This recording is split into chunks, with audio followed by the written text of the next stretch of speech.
Assalamualaikum warahmatullahi wabarakatuh. Waalaikumsalam. Pak, kemarin saya pulang kampung, buru-buru udah ketinggalan sholat subuh. Tapi ternyata itu pas kita ke dalam satu rakaat, ternyata dia kayaknya sholat sunat. Itu yang pertama. Dan yang kedua kan kita nggak jalani sholat fajar. Apa ada gantinya buat nutupin yang dunia lebih bagus daripada seisinya? Itu aja Pak Yai. Assalamualaikum warahmatullahi wabarakatuh. Waalaikumsalam warahmatullahi wabarakatuh. Jadi enggak apa-apa di dalam salat berjamaah kita sebagai makmum yang salat fardu bermakmum kepada imam yang salat sunnah. Karena dari 11 persyaratan berjamaah salah satunya harus intidham, harus sama rentetan solatnya. Artinya sama, ada ruku, ada sujud. Begitu. Bila solat itu nggak ada ruku, nggak ada sujud, itu namanya nggak sama. Kita makmum kepada imam yang solat jenazah, kitanya solat dohor, subuh, nggak ketemu, nggak ruku-ruku dia, itu nggak sah. Tapi kalau solat sunat nggak apa-apa, sah solatnya. Apanya tuh Pak?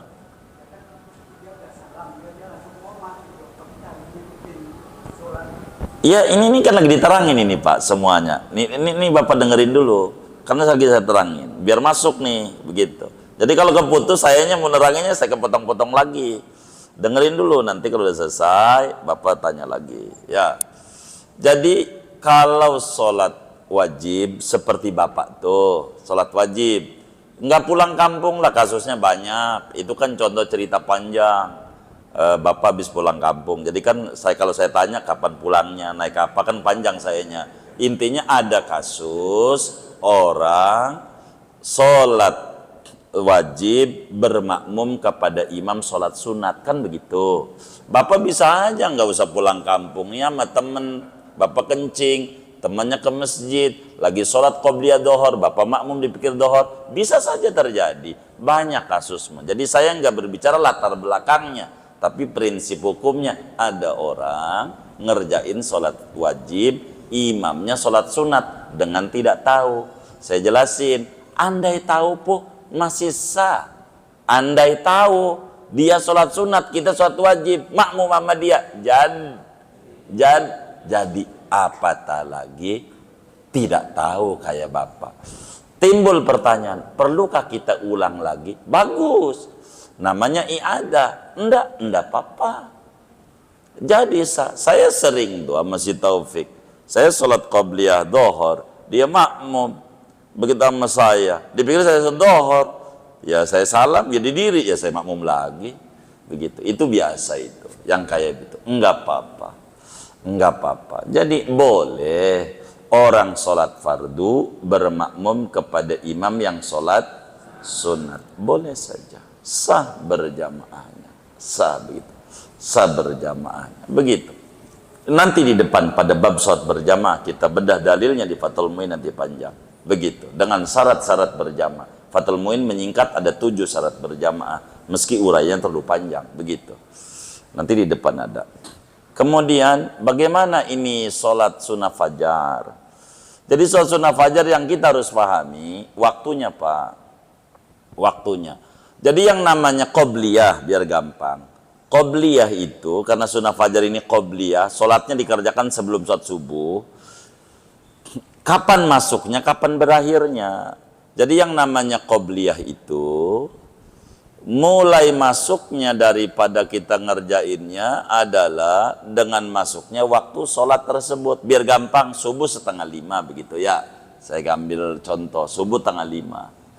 Anggap deh sampailah jam 6 kurang 1/4, biar gampang. Itu berarti matahari udah terbit begitu. Kita ambil contoh. Maka dari tanggal 5 nih, maka kita sholat sunnah fajar ini dari mulai itu. Walaupun belum adzan, yang penting udah masuk waktu. Karena bisa aja merebut tukang adzannya ketiduran. Jangan sampai kita gagal sholat gara-gara nggak ada yang adzan. Yang penting masuk waktu. Kalau udah masuk waktu, kita udah boleh tuh yang namanya qobliyah atau sunnah fajar. Sampai kapan? Sunnah fajar ini habisnya kalau udah habis waktu sholat tersebut. Subuh sampai jam berapa? Tengah 6. Baik. Sebelum tengah 6 biar kita bisa sholat subuh, sholatlah kita sunnah fajar. Boleh. Begitu diajarkan oleh agama. Begitu. Kan nggak boleh sesudah sholat subuh sholat apa dulu yang nggak boleh. Ada terusannya itu. Begitu.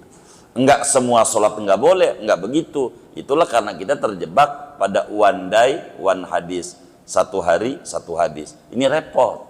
Panjang. Karena hadis harus dikumpulkan keseluruhannya. Ala kulli hal, nanti habis sholat subuh, seperti kita masuk masjid. Udah qomat subuh. Udah kita sholat subuh dulu. Nanti habis sholat subuh, kita minggir, sholat sunnah fajar. Masih bisa, nggak perlu qadha, masih adaan. Karena masih waktunya.